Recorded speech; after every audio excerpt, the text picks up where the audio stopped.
സ്വാതന്ത്ര്യം ടെന്നിസ്.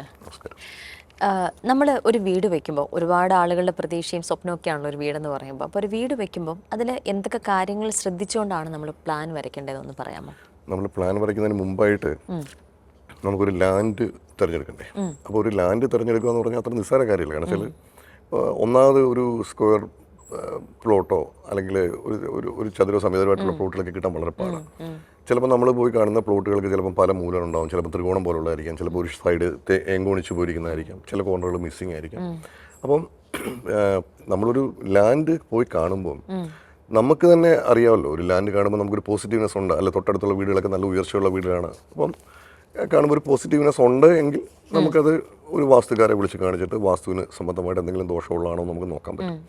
പിന്നെ land select ചെയ്യുമ്പോൾ ഒരു കാര്യം എന്ന് വെച്ചാൽ പണ്ട് ചിലപ്പോൾ ശ്മശാന ഭൂമിയായിരുന്നോ അല്ലെങ്കിൽ എന്തെങ്കിലും വെച്ചാരാധന ഉണ്ടായിരുന്ന ഭൂമിയാണോ അല്ലെങ്കിൽ എന്തെങ്കിലും ആരാധനാലയങ്ങൾ അവിടെ ഉണ്ടായിരുന്നോ ഒന്നും നമുക്കറിയാൻ പറ്റില്ല.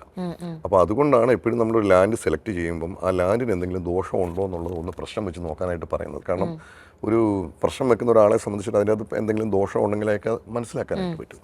അപ്പോൾ അങ്ങനെ ഉണ്ടെങ്കിൽ നമുക്ക് എന്തെങ്കിലും പ്രതിവിധി ചെയ്തിട്ട് അത് മാറ്റാൻ പറ്റുന്നതാണോ എന്നുള്ളത് ആദ്യം നോക്കുക. ചിലത് ഒരു വിധത്തിലും മാറ്റാൻ പറ്റുന്നില്ലാത്ത പ്ലോട്ടാണെന്നുണ്ടെങ്കിൽ നമ്മളത് വിട്ടുകളയുന്നതാണ്. കാരണം ചില പ്ലോട്ടുകളൊക്കെ കൈ വന്ന് കയറി കഴിഞ്ഞാൽ ചിലപ്പം ബുദ്ധിമുട്ടാണ് മുന്നോട്ട് പോകാനായിട്ട്. കാരണം എനിക്കങ്ങനെ പല ആൾക്കാരെയും അറിയാൻ പറ്റും. കാരണം വെച്ചാൽ പെട്ടുപോയ ആൾക്കാരാണ്, പിന്നെ അത് വിൽക്കാനും പാടാണ് നമ്മുടെ കൂടെ കയറി കഴിഞ്ഞാൽ. അപ്പം പ്ലോട്ട് എപ്പോഴും നമ്മൾ സെലക്ട് ചെയ്യുമ്പോൾ നമ്മൾ നല്ലൊരു പ്ലോട്ട് സെലക്ട് ചെയ്ത വാസ്തുവിൻ്റെ പകുതി പണി കഴിഞ്ഞതാണ്.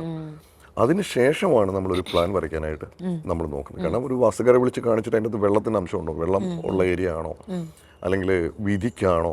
ചില ദിക്കുകളൊന്നും ഈസ്റ്റ് വെസ്റ്റ് ഒന്നും ഷാർപ്പായിരിക്കണമെന്നില്ല. ചിലപ്പോൾ എങ്കോടിച്ചായിരിക്കും വരുന്നത്. അതൊന്നും വാസ്തുവിൽ അത്ര ശുഭകരമായിട്ടുള്ള സംഭവങ്ങളല്ല. ചില ഇപ്പം ഈസ്റ്റ് ഭാഗവും നോർത്ത് ഈസ്റ്റ് ഭാഗവും ഒരുപാട് ഹൈറ്റ് ഇരിക്കുന്നതാണെന്നുണ്ടെങ്കിൽ അതിനകത്ത് പോസിറ്റീവ്നെസ് എനർജി കുറവായിരിക്കും. അപ്പോൾ അതൊക്കെ ഒരു വാസ്തുക്കാരെ വിളിച്ച് കാണിച്ച ശേഷം വേണം നമുക്ക് ആ വസ്തു വാങ്ങണോ വേണ്ടായോ എന്നുള്ളത് തീരുമാനിക്കാനായിട്ട്. ആദ്യം വസ്തു കാണുന്നതിന് മുമ്പ് വസ്തുവിനകത്ത് ദോഷമുണ്ടോ നോക്കണം. അത് കഴിഞ്ഞിട്ട് വാസ്തു സംബന്ധമായിട്ടുള്ള കാര്യങ്ങൾ നോക്കണം. അത് കഴിഞ്ഞ ശേഷം മാത്രമേ നമ്മൾ ആ വീട് വാങ്ങിക്കണോ വേണ്ട എന്നുള്ളത് തീരുമാനിക്കാവൂ. അപ്പോൾ ഈ ഒരു കാര്യങ്ങളെല്ലാം നമുക്ക് അനുകൂലമായിട്ട് വരികയാണെങ്കിൽ വാസ്തുവിൻ്റെ ഒരു 40% പണി നമുക്ക് കഴിഞ്ഞു എന്ന് വിചാരിക്കാം. കാരണം ചില പ്ലോട്ടിലൊക്കെ ഒരിക്കലും നമുക്ക് ഒരു കൃത്യമായിട്ടുള്ള സ്ഥാനത്തൊന്നും വെള്ളം കിട്ടണമെന്നില്ല. അതിപ്പോൾ നമുക്കങ്ങനെ പറയാനും പറ്റില്ല. കാരണം ഇപ്പോൾ ഒരു 5 സെൻറ്റേ ഉള്ളൂ. ഇപ്പം അവിടെ വെള്ളം ഇല്ലെങ്കിൽ റോങ് സൈഡിൽ കുഴിച്ചിട്ട് നമ്മൾ പ്രതിവിധി ചെയ്യുക എന്നുള്ളത് മാത്രമേ ഉള്ളൂ. അപ്പോൾ അത് കഴിഞ്ഞ ശേഷം നമ്മുടെ വാസ്തു അനുസരിച്ച് നമുക്ക് നല്ലൊരു പ്ലാൻ നമുക്ക് വരയ്ക്കാൻ പറ്റും.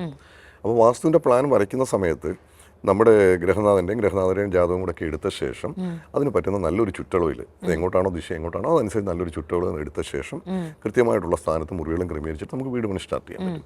അപ്പം വസ്തു സംബന്ധമായിട്ടുള്ള ദോഷങ്ങളൊന്നും ഇല്ല, അല്ലെങ്കിൽ വാസ്തു സംബന്ധമായിട്ട് വേറെ ദോഷങ്ങളൊന്നും ഇല്ല എങ്കിൽ നമ്മൾ പ്ലാനെല്ലാം വരച്ച് കൃത്യമായിട്ടുള്ള കണക്കിൽ നമ്മൾ പ്ലാൻ നിർത്തി നമ്മൾ വീട് പണി സ്റ്റാർട്ട് ചെയ്യുമ്പോൾ നമുക്ക് എത്ര സമയമോശമോ അല്ലെങ്കിൽ നമുക്ക് ചിലപ്പം ഒരു വീട് പണിയുന്ന സമയത്ത് നമുക്ക് ചിലപ്പോൾ വലിയ പൈസ ഒന്നും കാണില്ല. ചിലപ്പോൾ ലോണൊക്കെ എടുത്തിട്ടായിരിക്കും നമ്മൾ ചെയ്യണമെന്നായിരിക്കും വിചാരിക്കുന്നത്.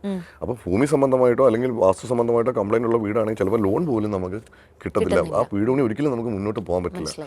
അല്ലെങ്കിൽ പൈസ ഓൾറെഡി കൈ വെച്ചിരിക്കുന്ന ആളാണെങ്കിൽ പോലും ഇതുപോലുള്ള നെഗറ്റീവ്സ് ഒക്കെ ഉണ്ടെങ്കിൽ പണിക്കാരെ കിട്ടണമെന്നില്ല, പണി മുന്നോട്ട് പോലെ ഏതെങ്കിലും കാരണവശാൽ നമുക്ക് പണി തടസ്സം, അല്ലെങ്കിൽ ഗ്രഹനാഥന് എന്തെങ്കിലും പ്രശ്നങ്ങൾ വരിക, അല്ലെങ്കിൽ ഗ്രഹനാഥയ്ക്ക് വിഷയങ്ങൾ വരിക, ഏതെങ്കിലും രീതിയിൽ പണി ബ്ലോക്കായി നിൽക്കും. അപ്പോൾ ഈ ഒരു കാര്യങ്ങളെല്ലാം കൃത്യമാണെന്നുണ്ടെങ്കിൽ ഈ പറഞ്ഞ പോലെ വലിയ സാമ്പത്തികമൊന്നും ഇല്ലെങ്കിലും കിട്ടുന്ന പൈസ കൊണ്ടാണെങ്കിൽ പണിയൊന്നും തടസ്സം കൂടാതെ മുന്നോട്ട് പോകാനായിട്ട് പറ്റും. അപ്പോൾ ഈ ഒരു കാര്യങ്ങൾ ശ്രദ്ധിച്ചിട്ട് മുന്നോട്ട് പോകും.